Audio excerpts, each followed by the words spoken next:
말씀 계시록 14장입니다. 요한계시록 14장 1절에서 5절 한 목소리로 같이 천천히 읽겠습니다. 시작. 또 내가 보니 보라, 어린 양이 시온산에 섰고 그와 함께 14만 4천이 서 있는데 그들의 이마에는 어린 양의 이름과 그 아버지의 이름을 쓴 것이 있더라. 내가 하늘에서 나는 소리를 들으니 많은 소리와 같고 큰 우레소리와도 같은데 내가 들은 소리는 검은 고 타는 자들이 그 검은 고를 타는 것 같더라. 그들이 보좌 앞과 네 생물과 장로들 앞에서 새 노래를 부르니 땅에서 성령함을 받은 14만 4천 밖에는 능히 이 노래를 배울 자가 없더라. 이 사람들은 여자와 더불어 비지 아니하고 순결한 자라. 어린 양이 어디로 인도하든지 따라가는 자며 사람 가운데서 성령함을 받아 처음 익은 열매로 하나님과 어린 양에게 속한 자들이니 그 입에 거짓말이 없고 흠이 없는 자들이더라. 아멘. 오늘 말씀을 설교를 몇 번 들었을 거예요, 저한테. 그래서 오늘 이 말씀 가지고 특히 우리 영적인 여러분과 제가 도전, 또 좀 영적인 욕심을 좀 다시 한번 가졌으면 좋겠다는 마음이 듭니다. 여러분, 예수님의 재림과 관련돼서 영광스러운 새 예루살렘에 들어갈 자가 누구죠? 영광스러운 새 예루살렘에 들어갈 자, 계시록 22장에 나오는, 그건 아무나 들어가지 않는다고 그랬습니다. 들어갈 자가 정해져 있습니다. 이런 사람들을 환란의 그 시간을 통과하고 그러면서 우상 숭배하지 않고 오늘 말씀처럼 보면 구원의 첫 열매가 된 자들, 또 첫 열매로서 자기 자신을 지켜온 자들이 바로 이곳에 들어갑니다. 계시록에서 이런 사람을 이긴 자다 그렇게 기록했어요. 근데 이들이 이긴 자들이 누군가에 대한 구체적인 증명서가 있어요. 그게 뭔 줄 아세요? 오늘 읽었습니다. 그들의 이마에 있어요. 이마에 뭐가 써 있습니다. 자, 모든 성도들이 바로 이 영광스러운 축복을 꿈꿀 수는 있습니다. 여러분이 여기에 가고자 하는 꿈을 꿀 수 있습니다. 그런데 누구에게나 주어지는 건 아니라는 겁니다. 여러분, 교회 안에 알곡 있고 가라지가 있다는 건 여러분 다 이해하실 겁니다. 그렇다면 마지막까지 알곡으로서 믿음을 지키고 신부로서의 조건대로 이겨낸 자들, 그런 사람들에게만 허락되는 곳이 요한계시록에서 나오는 새 예루살렘에 들어가는 겁니다. 여러분, 계시록에서 이긴 자는 예수께서 2장과 3장에서 7교회 얘기를 했잖아요. 그 교회들에게 과정에서 분명하게 말씀했어요. 이긴 자들, 조건이 있어요. 아무나가 아닙니다. 조건을 내세우고 이런 사람들 이긴 자들이라고 말했습니다. 그렇기 때문에 이긴 자는 어떤 사람이냐? 여러분과 제가 이긴 자가 된다고 하는 것은 단순히 믿는 것만을 말하는 게 아니고 그분이 요구하는 대로, 그분이 요구한 대로 행하는 자가 바로 이긴 자다라고 할 수 있다는 얘기예요. 그 행하는 게 어려운 게 아닙니다. 중요한 건 어려우면 할 수 없는 것 같으면 우리 주님이 조건 내세우지 않았을 거예요. 근데 누구든지 다 할 수 있는 것들이에요. 어렵지 않다 하는 거예요. 그리고 이런 사람들이 바로 대환란을 통과하는 과정에서 분명하게 구별돼서 영광을 얻게 됩니다. 이분들이. 그리고 이런 영광을 얻을 자격을 갖춘 사람들은 여러분 영광스러운 아버지의 그 보좌 앞에서 찬양과 경배를 드릴 수가 있다는 거예요. 이것이 바로 그들에게 허락되는 엄청난 최고의 축복이 바로 이 부분입니다. 아버지 보좌 앞에서 아무나 못 가는 그 보좌 앞에 가서 그분을 찬양하고 예배한다는 거. 그러면 생각해보요. 이런 성도들이 따로 특별히 하나님이 작정해가지고 구별을 했을까? 아니면 누구나 이런 영광을 받을 수 있도록 열려있을까 하는 겁니다. 여러분의 생각이 어떠세요? 열려있을 것 같아요? 딱 예정돼 있어, 이 사람들은. 그랬을 것 같아요. 어떤 것 같아요? 예정돼 있다면 성경이 이렇게 안 떴을 겁니다. 우리한테 예정돼 있는 사람만 해당되는 말씀을 왜 우리한테 줘요? 그래서 여러분 성경의 약속들은 다 거의 다 조건적이에요. 이렇게 하면 이렇게 줄게 하는 조건적이라는 거 우리가 잘 압니다. 그래서 하나님께서 주님께서 제자들에게 뭐라고 그랬냐면 마태복음 11장 12절에 자세히 읽어볼까요? 시작. 세례요한의 때로부터 지금까지 천국은 침노를 당하노니 침노하는 자는 빼앗느니라. 예, 천국이 침노당한대요. 이게 무슨 말이에요? 여러분, 강력한 힘을 가진 어떤 힘을 가진 자가 뭔가를 자기가 얻기 위해서 강탈하는 것처럼 적극적이고 열정적인 성도들이 천국을 차지하려고 지금 돌진하고 있다는 의미입니다. 그 다음에 또 뭐라고 했어요? 침노하는 자는 빼앗는다 그랬어요. 빼앗는다. 이게 아주 전투적인 용어거든요. 빼앗는데요. 이게 저 앞부분과 연결돼 있어요. 그 부분과 연결돼서 천국은 그렇게 적극적인 목적, 그런 목적을 자기 거로 성취하기 위해서 온 힘으로, 온 힘으로 도전하는 자들이 반드시 목적을 달성하게 된다라고 하는 의미예요. 이게 바로 이것이 여러분 하나님의 나라에 대한 거룩한 욕심입니다. 여러분이 이 욕심 있냐 이거예요.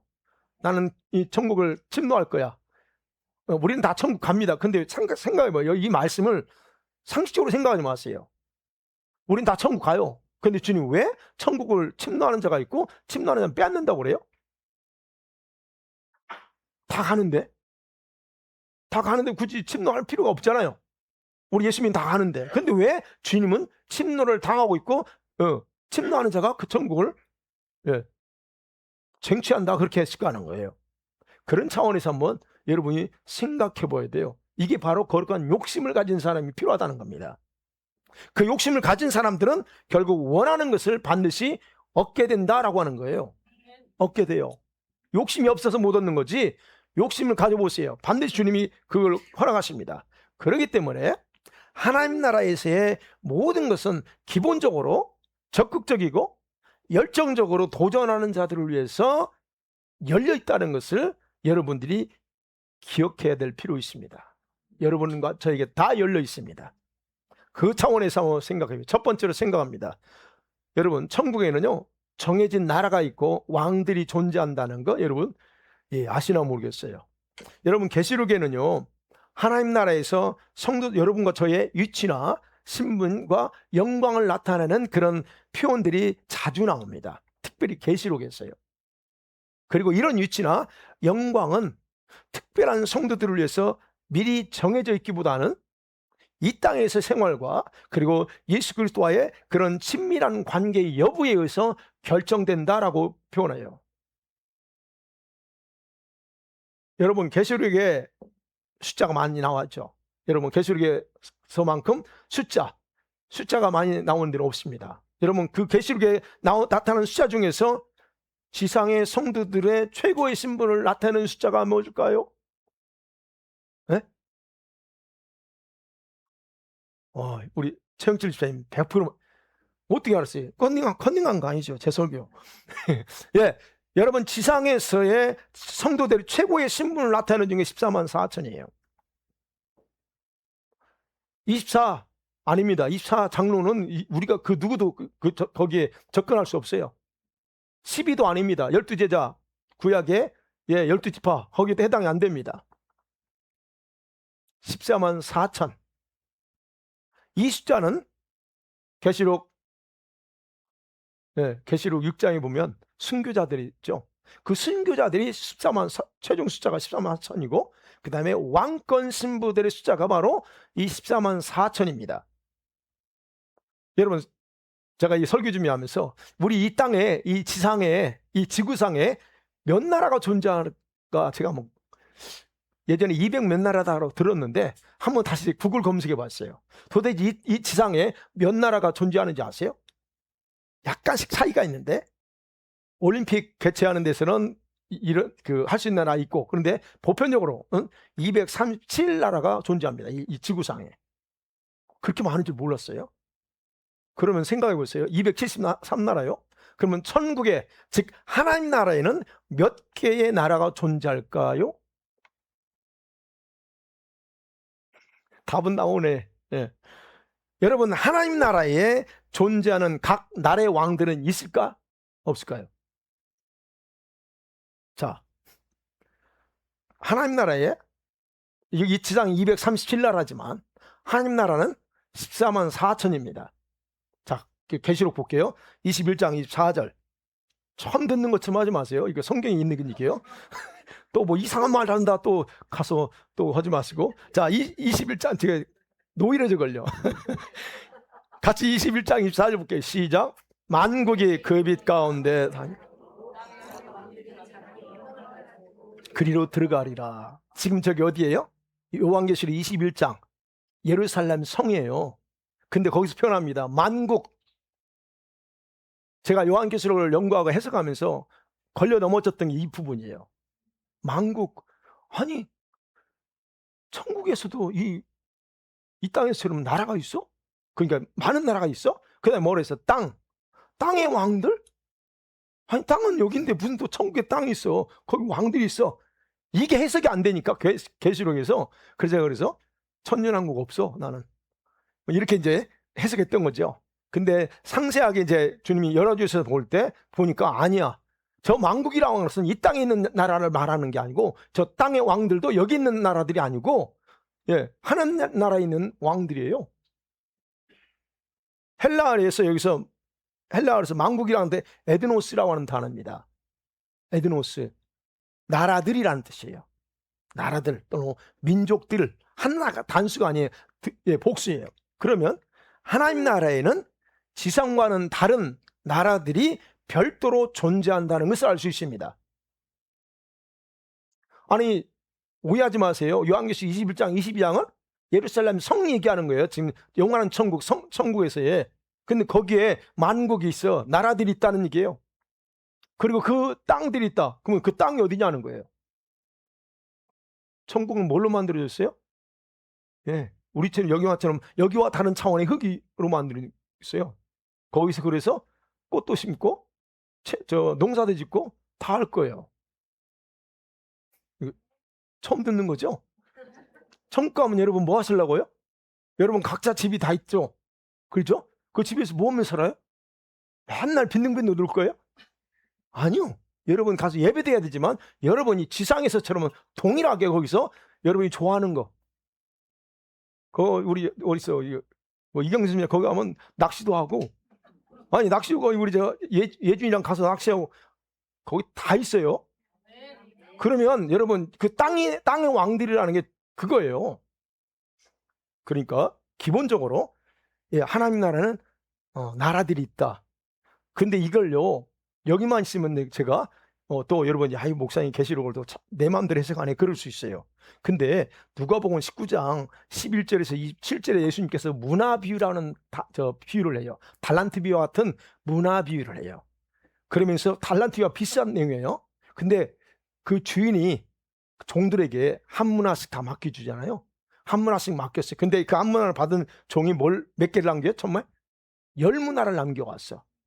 그 다음에요. 그 다음에 그 10문화를 맡겨온 그 종을 향해서 그 주인이 주는 혜택이 있어요.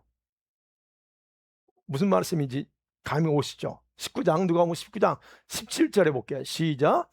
주인이 이르되 잘하였도다 착한 종이여 너가 지극히 작은 것에 충성하였으니 10골 권세를 차지하라 하고. 자, 제가 여기서 여러분 제가 무슨 얘기하려고 하는지 감이 왔나요?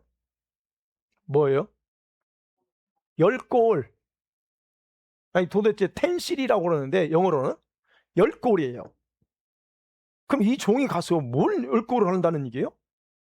근데 중요한 건 우리말이 좀 골이라고 표현했기 때문에 아주 좀 그래. 의미가 좀 그래요. 마을로 생각하잖아요. 아닙니다. 이 골이라고 하는 게 이 단어가 헬라 단어가 이거예요. 지역적인 특성을 천국의 하나님 나라의 지역적인 특성을 이렇게 예측해 주는 표현인데요. 헬라어로 데카폴리스예요. 데카가 10이에요. 폴리스는 독립적인 도시국가 또는 이게 정치적이고 사회적인 어떤 큰 공동체를 나타낼 때 폴리스라고 그러잖아요. 메트로폴리스. 그래서 폴리스라는 단어예요. 그러니까 이제 경찰이 아니고 그 단어가 지금 도시국가를 얘기하는 거예요. 그러면 10문화를 남긴 종한테는 10도시국가를 다스릴 수 있는 권한을 주신다. 통치자의 권한을 준다는 거예요. 그러니까 여러분 우리가 저와 여러분 아직 상상은 안 되길 거예요 아마. 처음 듣는 분들은 상상을 못 하겠지만 예수님께서 말하기를 하나님 나라에 가면 도시국가 형태로 나라와 그것을 다스리는 왕들이 존재한다라고 하는 말씀하는 거예요. 여러분 또 볼게요. 요한계시록 20장 4절에 보면 뭐가 나옵니까? 환상을 통해서 뭘 보여줘요? 같이 볼까요? 시작. 또 내가 보좌들을 보니 거기 앉은 자들이 있어 심판하는 권세를 받았더라. 내가 또 보니 예수를 하나님 말씀에 음을 당한 자들의 영혼과 그 짐승과 그의 우상에게 경배하지 아니하고 그들의 이마와 손에 그의 표를 받지 아니한 자들이 살아서 그리스도와 더불어 1000년 동안 왕노릇하니. 자, 첫째 상반절이에요. 내가 보좌들을 보는데 이 보좌가 어디예요? 왕들이 앉는 보좌입니다. 그 보좌가 14만 4천이에요. 거기에 앉은 자들이 있어요. 근데 그들이 누구예요? 심판하여. 왕들이 심판하는 권세를 받았습니다. 그러니까 요한계시록의 근거 보면 하나님 나라에는 14만 4천 개의 도시국가, 여러분 좀 이해하기 쉽게 도시국가와 왕들이 존재한다는 걸 우리가 알 수 있다는 거예요. 하나님 나라는요, 여러분 작은 곳이 아닙니다. 이 우주, 늘 말씀드린 이 우주가 갑자기 뿅 생긴 게 아니에요. 이 우주 이상으로 하나님 나라로 커요. 행성들이 있다고. 자, 오늘 본문에서도 그 숫자가 등장해요. 그 숫자가 등장하는데 바로 이들이 그 나라를 통치하는 왕들일까? 여러분 생각 어떠세요? 이 14만 4천이 지금 이분들이 바로 왕들일까 아닐까요? 자, 1절에 보면 여러분 이들이 어떤 인물인가에 알 수 있어요. 이들이 도대체 어떤 인물들이냐? 뭐라고 그랬어요? 어린 양이신 예수 그리스도와 하늘의 시온산 위에 동등한 위치에 딱 서 있습니다. 시온산에 아무나 데리고 가지 않습니다. 동등한 위치에 섰어요. 근데 그 숫자가 뭐라고요? 몇 명? 14만 4천이요. 근데 그 이마에 뭐라고 했어요? 예, 어린 양의 이름, 아버지 이름 두 분이 딱 새겨져 있어요. 이 사람들은 특별한 사람이요. 저와 여러분이 될 수도 있지만 아직은 모르니까 아무나 이 이름 쓰여 있지 않습니다. 예. 여러분 계시록에서 어린 양 하면 어린 양으로 이렇게 표현될 때 이게 뭐냐면 이사야의 예언처럼 자신을 순종으로 희생하면서 아버지의 뜻을 이룬 것, 그러면서 동시에 그분의 순결함 그리고 공의로운 삶을 사셨다는 것을 표현할 때 이제 어린 양. 그래서 아버지의 눈에 점도 없고 흠이 없었던 그분, 그러면서 동시에 유다 지파의 사자요 다윗의 뿌리를 가리키면서 이 어린 양은 패배자가 아니에요.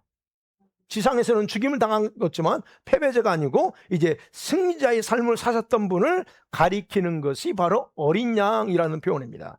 그게 아니 계시록에서. 그러니까 이 14만 4천 명이 바로 어린 양 예수께서 하신 것처럼 살아온 것처럼 이 14만 4천 명도 이 땅에서 살았다라고 하는 얘기예요. 그래서 여기서 나란히 섰다라고 하는 거 있죠. 시온산에 섰고 나란히 섰습니다. 헬라어 헤스테코스라는 단어예요. 여러분 이거는 시제가 현재 완료 분사예요. 이게 무슨 말이냐면 과거에 확고하게 자리를 잡고 있던 상태가 지금까지 계속 되어왔다는 거예요. 그런 뜻인데 이걸 이제 지금 우리에게 풀어서 말하면 주님께서 언제부턴가 그들의 삶을 평가하시고 나서 바로 그 자리에 세울 자격을 부여했어. 그 자격을 부여받은 이후부터 그들의 삶은 변함없이 지속 똑같이 왔다는 것을 가리키는 말이에요. 그러니까 이런 사람이 여기 있는다는 거예요. 어제까지는 똑같이 왔다고 오늘부터 갑자기 타락해버렸다? 이건 안 돼. 지속했다는 거예요. 끝까지. 그러니까 저와 여러분이 처음과 끝이 같아야 돼요. 과거는 열심히 했는데 지금은 삶이 너무 편해져서 그런 건 게으른 건 그건 안 되죠. 그러니까 바로 이런 사람이 이런 사람이 여기에 서 있는 거예요. 자, 그들이 이 어린 양신 예수님과 시온산에 서 있는 모습을 봤습니다. 그러고 나서 요한이 자기 귀로 구별하기 힘든 그런 어떤 이상한 소리를 듣게 됩니다. 그래서 그 소리를 정확하게 분별 안 되니까 뭐라고 해? 맑은 물소리 같기도 하고 천둥 치는 소리 같기도 하고 뭐라고 그래? 검은 고 타는 소리 같다라고 표현해요. 뭔가 들려오는데 정확 구분이 안 돼. 그게 바로 이제 2절이죠. 그런데 즉시로 요한이 바로 그 14만 4천 명인 아버지 보좌와 내 생물과 24장로들이 있는 앞에서 새 노래로 경배하는 그것을 눈으로 보고 귀로 듣습니다. 오늘 본문 얘기요. 자, 처음에는 이들이 시온산에 집합되어 서 있었어요. 근데 이제는 그들이 어린 양의 인도로 보좌 앞까지 가서 아버지를 경배하는 영광을 얻고 있다는 거예요. 여러분, 이 모습이 얼마나 엄청난 특권인지 아는 사람들은 많지 않습니다. 대부분의 신학자들은 14만 4천은 다 교회야 그럽니다. 구약의 12지파, 신약의 12사도, 그래서 곱해서 14만 4천이잖아요. 그럼 구약의 12지파도 교회 상징이고 12제자도 교회 상징이야. 다 교회 상징입니다. 14만 4천도 그래서 교회 상징이야. 다 교회야. 여러분, 그렇게 해석합니다. 그러나 전혀 그러지 않습니다. 전혀 근거 없는 해석이에요. 요한계시록을 그렇게 되면 이게 엄청난 이 오류가 발생해요. 제가 연구해 보니까 그래요. 연구 안 해보면 다 그렇지, 학자들이 그렇게 말하는데 교회지 이렇게 이해가 되지만 연구해 보세요. 절대 그럴 수 없어요. 해석이 안 돼. 네. 왜 그러냐? 이런 특권을 가진 성도들의 생활의 특성을 보면 그 특성에서 명확하게 설명하고 있기 때문에요. 이들은 교회 아니에요. 이들은 아주 특별한 축복을 받은 성도들에 속할 뿐이라는 것을 볼 수 있습니다. 그러면 두 번째로 이제 그러면 그들의 생활의 특성이 뭔가를 살펴봐야죠. 도대체 이게 교회가 아니에요. 교회를 상징하는 게 아니고 이들은 특별한 성도들이야. 특별한 성도. 그러면 이들이 어떻게 살았길래 이런 영광을 얻을 수 있었는가에 대한 그 내용을 알 수 있게 해주는 게 4절과 5절이에요. 크게 두 가지로 요약이 가능합니다. 자, 4절 한번 읽어볼까요? 시작. 이 사람들은 여자와 더불어 더럽히지 아니하고 순결한 자라 어린 양이 어디로 인도하든지 따라가는 자며 사람 가운데서 성령함을 받아 처음 익은 열매로 하나님과 어린 양에게 속한 자들이다. 자, 교회가 보세요. 이 사람의 특성이 뭐예요? 이 사람들은 교회 아니에요. 이 사람들은 여자와 더불어 더럽히지 않았대요. 순결했대요. 이게 무슨 말이에요? 교회가 그렇습니까? 여기서 여자가 누구냐는 거예요, 여러분.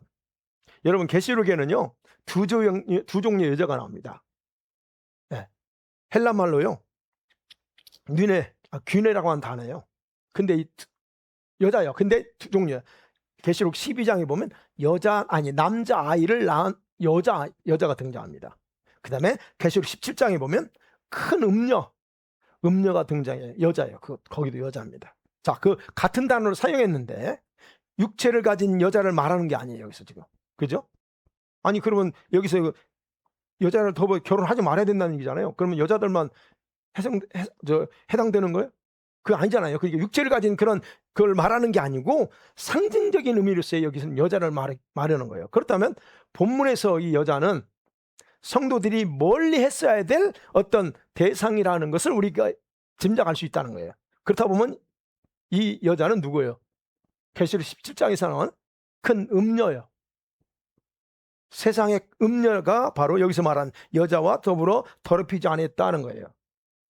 제가 설명해 드릴게요. 자, 이 음녀, 여자, 계시록 17장 나오는 이 여자가 뭐냐는 거예요. 계시록 17장 보면 더 이제 그 여자가 망하는 게 나와요. 자, 큰 음녀인 여자가 제공해주는 그런 것들을 내가 같이 누리지 않았어요. 그게 뭐냐? 세상에 큰 음녀가 제공해 준 것을 말하냐? 음행의 포도주다. 그래, 계시록 17장 2절에 보면 음행의 포도주예요. 다시 말씀드리면 우리 예수 믿는 성도들이 비록 이 세상에 살지만 세상을 주도하면서 미혹되어서 하나님의 뜻대로 살지 않고 원수가 되는 삶을 살도록 하기 위해서 원수가 제공해주는 이 큰 음녀가 원수가 제공해주는 것들이 모두가 다 음행의 포도주라는 거예요. 저와 여러분이 지금 많은 혜택을 누리는 미디어, 이 미디어가 죄는 아니지만 이것들이 통해서 우리가 음료가 우리한테 뭘 제공해 주냐는 거예요. 이거 하지 말라는 게 아니에요. 필요한 거 우리가 써야 됩니다. 근데 이게 바로 이런 걸 통해서 뭘 제공해 줘요? 즐거움, 쾌락을 누리게 만들어요. 그게 바로 음행의 포도주예요. 기술적인 거는 음행이 아니죠. 기술 자체는. 근데 그걸 통해서 우리에게 세상에 대한 즐거움을 갖게 하고 거기 푹 빠지게 만드는, 이게 바로 음행의 포도주고 바로 그 음료가 이용하는 도구라는 사실이에요. 여러분, 바로 이것이 음행의 포도주인데, 사도 요한은 요한일서 2장 15절 17절에서 뭐라면 세 가지로 정의하죠. 육신의 정욕, 안목의 정욕, 이생의 자랑이라고, 그게 뭐냐? 요약합니다. 그런데 야고보서 3장 14절에 16절에 보면 예수님의 동생 야고보는 뭐라고 하냐면 이거는 정욕적이고 이런 거 다 귀신으로부터 왔다라고 얘기합니다. 성경 안 찾아요. 마귀적이라고 해요. 귀신으로부터 왔다는 게 귀신의 것이라고 그래요. 그러니까 저와 여러분이 세상과 버티어 살고 세상 것을 추구하며 산다. 이게 바로 하나님과 원수되는 삶을 사는 거라 야고보서 4장 4절에서 야고보가 말합니다. 로마서 8장에서 나오죠. 그러니까 여러분이 아니 세상 것 따라가고 세상 것 따라가기 뭐가 문제야. 근데 계시록에 보면 그게 세상의 음녀가 준 음행의 포도주를 마시고 사는 거라는 거예요. 그게 문제라는 겁니다. 그러면 보세요. 여기서 이 사람들 14만 4천 명은 그 여자와 음료와 더불어 더럽히지 않고 순결했다고 그러잖아요. 그러면 성도로서 순결을 보존하는 삶이 뭐냐? 비록 이런 음행의 포도주가 만연되어 있을지라도 신부가 자신의 신앙의 정결을 또는 순결을 지키는 것이 바로 순결한 자다라고 하는 거예요. 보존했다는 거예요. 그러면 자, 신부가 순결을 지킨다는 조건이 뭐냐는 거예요. 여기서 이제 예수님의 신부인데, 신부가 순결을 지킨다는 조건이 뭐예요? 여러분, 우리가 성도는 남편이 그리스도 예수님이죠. 예수님과 결혼 언약을 맺은 신부로서 처녀라는 의미입니다. 저와 여러분이 아직 결혼 안 했어요. 결혼 언약을 맺은, 약혼식을 한 그런 처녀라는 거예요. 아직 결혼식 안 치른. 그러면 신부로서 이 순결을 지켜야 된다. 또 순결이라고 하나 말하는 것은 저와 여러분 예수 그리스도를 믿을 때에 입혀준 속옷이 있어요. 무슨 속옷이에요? 구원의 속옷이 있어요. 그리고 또 입었던 여러분들이 입은 분들은 무슨 옷이라고 그래요? 의의 겉옷을 입었어요. 그 겉옷을 입고서 그 옷을 세상의 음녀가 제공해 주는 것들로 더럽히지 않고 사는 것, 이게 바로 신부로서의 순결을 지키는 거다 하는 겁니다. 성경은요, 분명하게 주님이 입혀준 옷을 더럽히고 사는 자들이 있다라고 분명히 말씀했어요. 이건 제 얘기가 아닙니다. 예수님이 그렇게 하셨어요. 요한계시록 3장 4절 4대 교회에게 말하잖아요. 시작. 그러나 4대에 그것을 입고 나와 함께 다니리니 그들은 합당한 양구라. 자, 그 옷을 주님이 입혀준 그 옷을 더럽히지 아니한 자, 그는 반대로 더럽힌다는 얘기예요. 누군가는. 네. 그렇기 때문에 여자와 더불어서 더럽히지 아니했다 하는 것은 어린 양신 예수 그리스도의 신부로서 세상 것들, 즉 음료가 제공해주는 그런 세상 것에 취해서 살지 않고 자기의 마음을 오직 주님께만 고정하면서 살았다라고 하는, 신랑이신 주님께만 고정하면서 살았다는 걸 의미합니다. 주님이 왜 저와 여러분 부르셨을까요? 저와 여러분 왜 구원하셔서 선택하냐는 거예요. 누누이 말씀드리지만 천국이나 가게 하려고 부른 게 아니에요. 데살로니가전서 4장 7절에서 분명히 말하고 있습니다. 시작. 하나님이 우리를 부르시면 부정하게 하심이 아니요 거룩하게 하심이니, 우리를 거룩하게 하려고, 거룩한 신부가 되게 하려고 불렀지 그게 아니다는 거예요. 자, 그렇기 때문에 여러분 자신의 거룩한 생활을 통해서 주님이 입혀준 이 세상 옷을 세상 온갖 더러운 것으로 지켜나가는 거, 이게 여기서 말하는 여자와 더불어 더럽히지 않고 순결을 지켰다는 겁니다. 그러니까 두 번째 뭐라고 하나요? 4절에 나오죠. 어린 양이 어디로 인도하든지 따라갔다라고 말합니다. 예, 어린 양, 아까 그랬죠. 어린 양, 예수 그리스도. 그 뭔 말이에요? 이 사람들은 오직 주님께만 순종하고 복종했던 삶을 살았다는 얘기예요. 그러면 오늘 교회가 그렇게 삽니까 지금? 오늘 지상에 있는 많은 교회, 밴쿠버에도 예, 수백 개 교회가 있습니다. 한인 말고 한인 교회만 하는데 200개가 넘어요. 그러면 뭐 이민교회, 뭐 서양교회 수백 개 교회, 1000개 교회라고 생각해봐요. 그 1000개 교회가 이 말씀처럼 이게 이 교회를 상징한다면 이 어린 양이신 예수님이 인도하든지 따라가냐 이거예요. 아니거든요. 자기 마음대로 하는 건데. 자, 그렇기 때문에 보세요. 여기서 어디든지 따라가는 자예요. 그래서 교회가 교회를 상징하는 게 아니다는 제가 강조합니다. 자, 그러면 어린 양이신 예수께서 어디로 인도하든 마다하지 않고 따라가는 거 쉬울까요? 안 쉬워요. 주님이 오늘 갑자기 야, 김 목사 저한테 많이 해? 지금이야 저는 이제 언제든지 뭐든지 할 준비가 돼 있으니까 하겠지만 그렇지 않고 여러분 갑자기 뜬금없는 주님의 어떤 2년 후에도 내가 하라고 하는 거 반드시 순종해라. 알려주면 안 알려줘. 안 알려주고 기다려. 내가 어느 때가 되면 알려줄게. 그때 꼭 해라. 그럴 때 여러분과 제가 아이고 알겠습니다. 뭐든지 해야죠. 마음은 그렇게 하는데 이게 과연 쉽냐는 거예요. 모든 걸 다 포기해야 될 수 있어요. 내가 누렸던 모든 걸 다 내려놔야 될 상황이 있어. 그게 쉬워질까? 쉽지는 않다는 거예요. 제가 말씀드린 거는. 왜요? 그 길이 주님과 같은 그 길이 고난의 길이기 때문이에요. 주님 평탄한 길 인도하면 얼마나 좋아요. 근데 주님은 고난의 길을 걸으라고 그래 우리한테. 뭐 항상 그러는 거 아니지만 어찌됐든.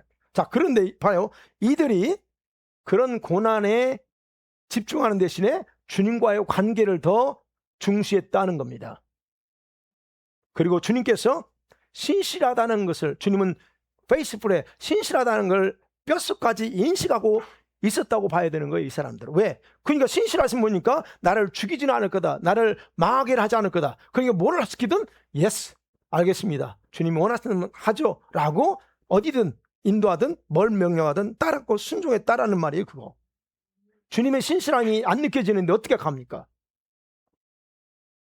안 믿어지는데 걱정하지 마, 내가 다 책임져 줄게 해도 안 믿어져. 주님이 신실하심이. 그렇기 때문에 걱정하는 거예요. 두려워하는 거거든요. 그러니까 주님이 인도하시는 곳이면 그곳이 어디든 순탄하든 힘들든 상관없이 의문을 제기하지 않고 그분의 신실하심을 알기 때문에 주지하지 않고 따라간다는 거. 여러분 어떠세요? 그게 가능할 것 같습니까? 가능하다면 얼마나 감사하죠, 여러분. 그래서 이런 주님에 대한 신실하심을 알기 때문에 순교도 각오하고 따라가는 거예요.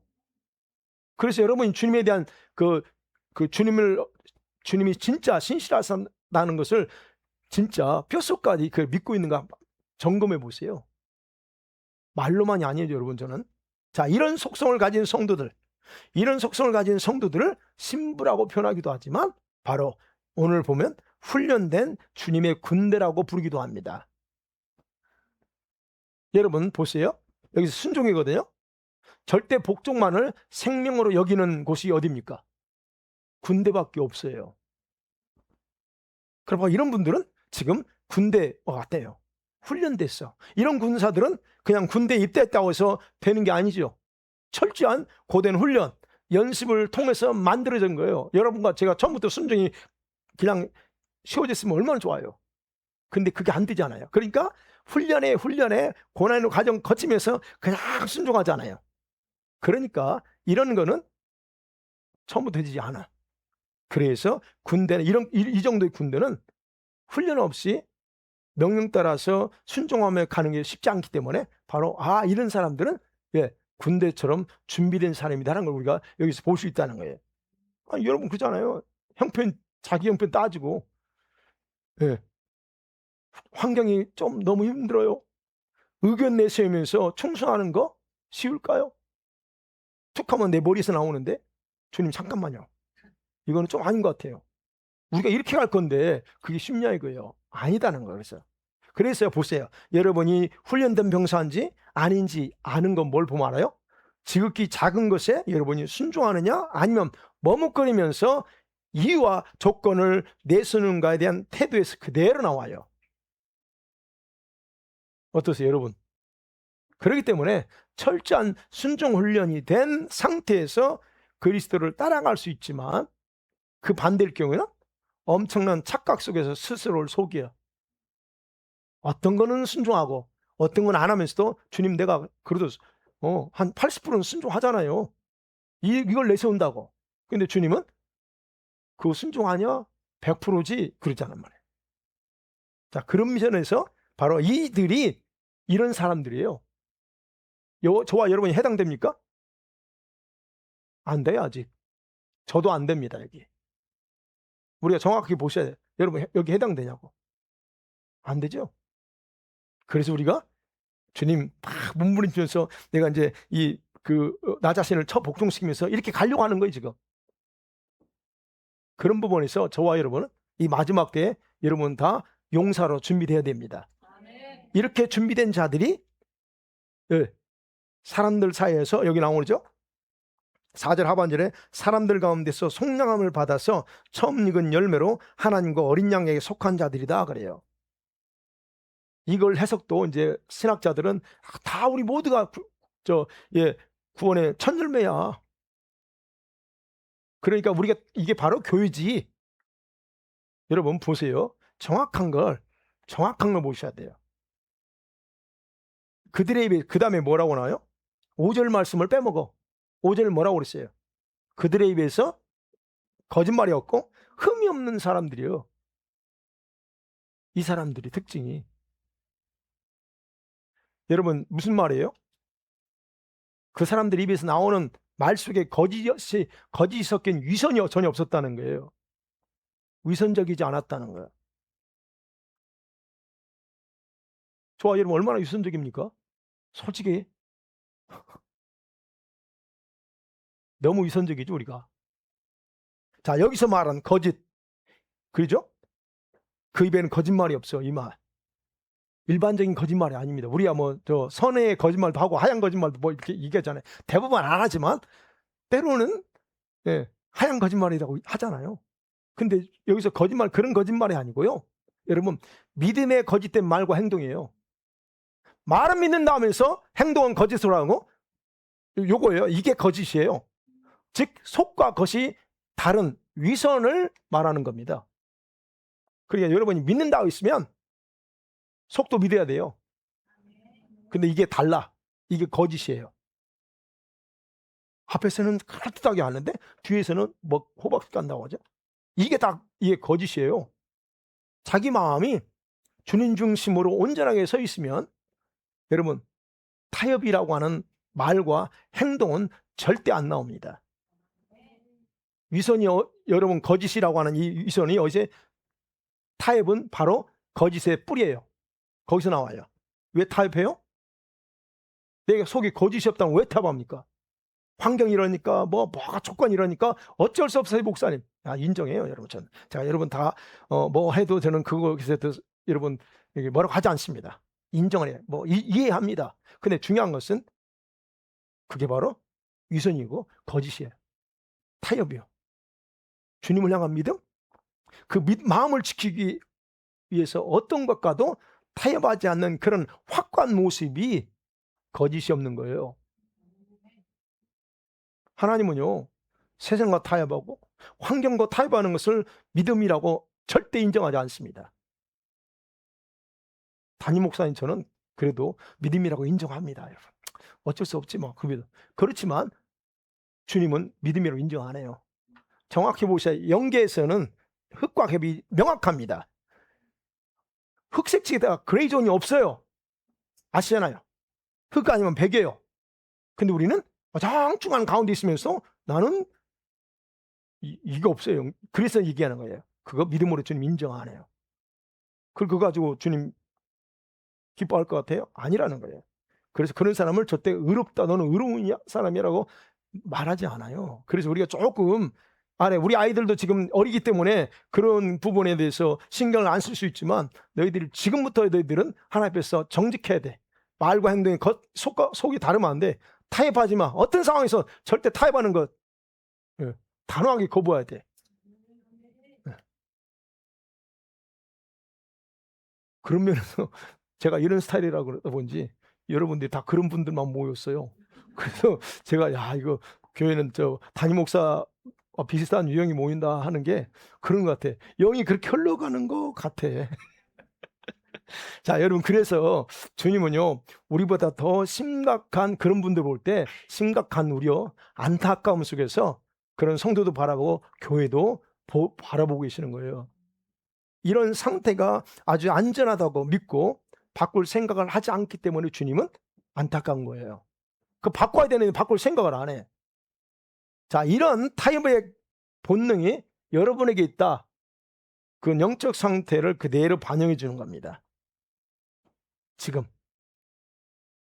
그렇기 때문에 여러분 속에 이런 위선에 속한 말일들이 있다면 문제지만, 근데 지금 여기 나온 이 성도들, 이 14만 4천은 뭐예요? 이런 위선적인 것이 없었기 때문에 주님의 눈에 흠이 잡을 데 없었다는 거예요. 여기서 그러다 그러잖아요. 흠이 없어. 흠 잡을 게 없다는 거예요. 스크래치란 게 뭐 이거 아니고 그게 없다는 거예요. 그래서 이런 사람들이 바로 이제 여기죠. 성령함을 받은 처음 익은 열매, 하나님께 가장 드리기에 합당한 첫 열매로 이렇게 구별된다라고 얘기하는 겁니다. 사랑하는 성도들은 말씀 정리해 볼게요. 자, 우리는 어린 양과 주님의 그 보좌 앞에서 서서 그분을 경배해야 될 자격을 가지고 있는 사람들입니다. 믿습니까? 여러분 일단 그 자격이 있어요. 그래서 도전해야 된다는 얘기예요. 지금 이런 축복이 허락된 자들이 있는데 이런 허락된 자들에게 여러분이 속한다. 그 이게 엄청난 은혜를 받는다는 거예요. 축복이라는 거예요. 그러나 저와 여러분의 현재 영적 상태는 아직 준비가 안 되어 있습니다. 맞죠? 제가 실상을 얘기합니다. 그러면 여러분은 하나님의 나라에 가면 어떤 위치와 영광을 꿈꾸고 생활하느냐는 거예요. 여러분 오늘 기도도 하고 우리 늘 말씀대로 살려고 합니다. 꿈꾸는 게 뭐예요? 정해져 있어요? 여러분 각자 정하세요.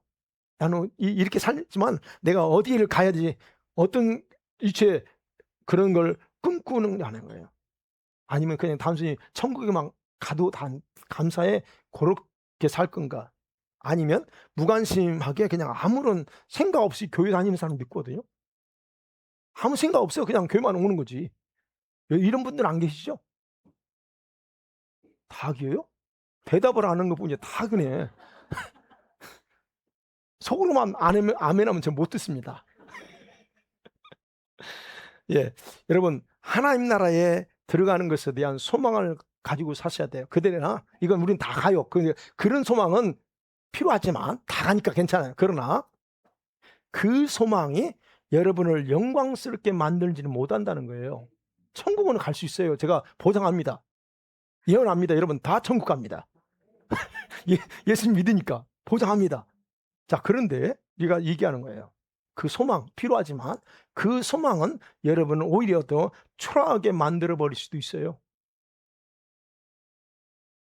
하나님 나라에 대한 적극적인 도전과 행동 없이는 아무것도 받을 수 없기 때문에 그냥 소망만 가지고 있다 여러분 오히려 초라할 수밖에 없다는 겁니다. 오늘날 우리 성도들의 모습에서 안타까운 것이 바로 여러분 하나님 나라에서의 자신의 위치에 대한 무관심으로 살면서 적극적인 도전 정신으로 오늘 예수님이 말씀하신 것처럼 침노해서 취하려고는 그런 마음이 전혀 없다는 거예요. 여러분 예수님께서 분명히 말씀하셨잖아요. 아까 우리 봤잖아요. 그러면 그 말씀을 들었어. 그럼 그 말씀을 읽었어. 그럼 여러분 어떻게 합니까? 이 말씀을 꽂혀가지고 그렇다면 그거 한번 도전해야 되는데 그냥 흘려보내버려요. 그 이유가 뭘까요? 왜 흘려보내죠? 이 말씀 여러분 성경을 20독 30독 하신 분들은 이 말씀 20번 읽은 거예요. 읽을 때마다 봤어. 천국은 침노한다. 마가복음에도 나오고 그러니까 뭐 40번 봤겠네. 근데 왜? 그냥 나는 흘려보니까 하는 거예요. 도전을 갖지 않고. 그게 뭘까요? 이렇게 주님 말씀하셨어도 그 말씀대로 믿지 않는다는 증거입니다. 그거. 죄송합니다만 여러분 그 말씀 안 믿는다는 거예요. 예수님 말씀을 하긴 하셨는데 그게 나와 무슨 상관이냐는 거예요. 그러니까 어떻게 믿지 않으니까 실감이 안 나죠. 안 나니까 어떻게 해요? 그냥 넘어가지. 그냥 오늘같이 제가 이렇게 막 강하게 하니까 오 그래요? 그럼 뭔가 해봐야지. 이게 도전 받죠. 근데 중요한 건 뭐예요? 잠깐 정신이 번쩍 들어. 그러니까 어떻게 그래 한번 도전해봐야지. 그래 그러다가 어떻게 해요? 그 일 나가는 순간부터 이제 어떻게 쑥 잃어버려. 여러분 이게 그리고 옛날처럼 살잖아요. 지난주에 우리 설교 들었죠? 지난주 설교 뭐였어요? 금요일날 지난주 금요일 설교 뭐 있어? 제가 뭐 잊어버렸잖아요. 예, 잊어버려야 돼. 그래, 제 다음에 또 먹습니다. 예, 제가 이렇게까지 말씀드리는 것은 우리가 이 주님이 이렇게 이런 말씀 다른 건 몰라도 이렇게 천국은 침노하는 자의 것이다 하는 이 말씀이 결국 우리가 어떻게 살아야 천국은 가는 거지만 천국에서 우리 위치, 영광을 결정해 주는 거기 때문에 이거를 중요하게 생각해야 된다는 거예요. 주님은 저와 여러분에게 현재 생활이 전부인 것처럼 만족하지 않고 이제 영적으로 비상하라고 이 밤에 저와 여러분이 도전하고 있다라고 생각합니다. 네. 천국을 침노하는 행위가 영적으로 비상하는 거예요. 날아가는 거예요. 준비 없이 영적인 날개에 갖지 못합니다. 그게 안 돼 불가능합니다. 훈련 없이 어떤 영적 진보도 있을 수 없습니다. 훈련 없으면 적극적인 이 침노의 그 생활을 위해서는 가장 먼저 해야 될 게요. 여러분, 현재 생활의 태도 바꾸셔야 됩니다. 심보 바꿔야 됩니다. 무관심. 아무것도 하지 않는 태도. 그 태도가 문제없다는 의식을 가지고 사니까 그러거든요. 그걸 버리고 이제 뭐 해야 돼요? 여러분의 몸으로 행동해야 한다는 것입니다. 어린아이처럼 이제 좀 제발 어린아이처럼 떠서 먹여주는 것만으로 만족하지 마세요, 여러분은. 여러분 그 시대 지났어요. 네. 그래서 뭐 해야 돼요? 자신이 해야 할 일을 하지 않는 그런 태도가 주님의 눈에 가장 무능한 삶으로 보이기 때문에 여러분이 이제 뭔가 하셔야 됩니다. 큰일 났어요, 여러분. 이제 해야 돼요, 이제. 네. 전도 한번 안 해요. 교회를 세우기 위해서 봉사 섬김이 없어. 누군가 차려준 밥상만 맛있게 먹는 것 같은 생활 태도, 제가 얘기하는 거 생활 태도입니다. 그거 교회 생활 태도, 그 태도 다 바꾸셔야 돼요. 그래야 영적으로 도전하지. 그리고 이젠 여러분이 뭔가를 해야 돼요. 이제는 주님의 눈에 의로운 일이 무엇인가를 찾아서 스스로 하셔야 됩니다. 꼭 뭘 해라 뭐라가 아니고 스스로 찾아야 돼. 이거는 여러분 주님이 말씀하세요. 천국 침노하는 것은 주님께서 이렇게 해라 저렇게 해라 해서가 아니에요. 그게 침노가 아닙니다. 여러분은 이거다라고 딱 제가 했으면 그 말씀 붙잡고 여러분이 무엇을 해야 하는지를 판단하고 스스로 행하는 것이 그게 천국 침노하는 거예요. 그래서 이제 이렇게라도 여러분 스스로를 도전하지 않으면요, 하나님 나라에서의 위치, 영광 이런 것들은 그림의 떡에 불과합니다. 여러분은 아무 해당이 없어요. 그래서 제가 말씀드립니다. 오늘 여러분의 선택이 뭘 하기로 결정하고 선택하는 것이 하나님 나라에서 뭘 차원한다? 한 번의 선택이 뭐예요? 영원이야. 평생 아니야. 천국은 영혼을 자유합니다. 그러니까 여러분 알아서 선택하십시오. 저는 다만 도전하라, 영적 비상하라고 말씀드렸습니다. 기도하십니다.